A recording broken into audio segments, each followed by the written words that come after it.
With more, we're now joined by polls analyst Éric Grenier, author and publisher of The Writ. Éric, nice to see you. Yeah. So listen, as we look ahead to tomorrow's federal budget, how important will the budget actually be for shoring up or improving government numbers right now?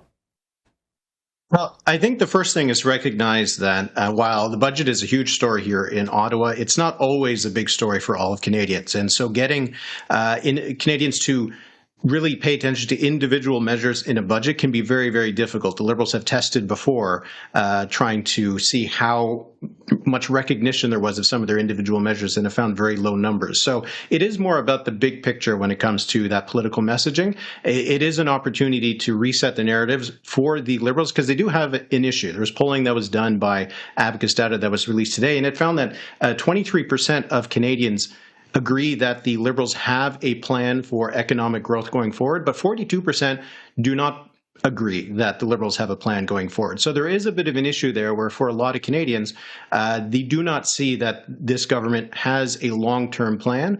So this is a chance to reset that narrative and try to pass that message that overall the Liberals have the economy, under control. Now, how much of that has to do with the economic choppy waters that we're facing ahead of us, as well as the fact that Canadians are struggling with the price of everything still?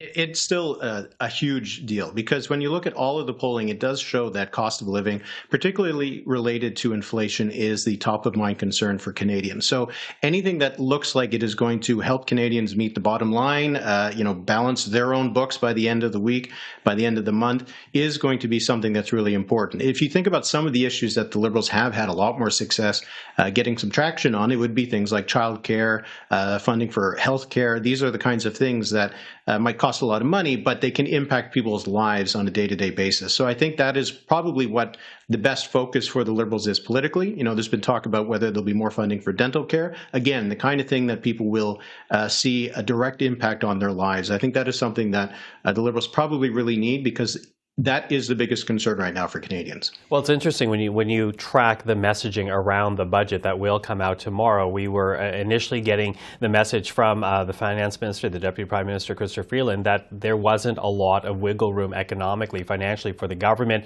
But then we were getting the messaging that the buckets would be things like healthcare and the environment. And now more affordability issues, at least some, I guess, trial balloons are being put out there for people to signal to people that they are listening on that message. Is that exactly what Canadians want to hear right now?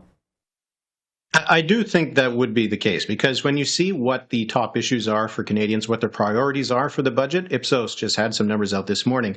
The top three issues were issues related to the cost of living and inflation, reducing taxes, and spending on healthcare. So these are all things that cost money or reduce the government's ability to take money in.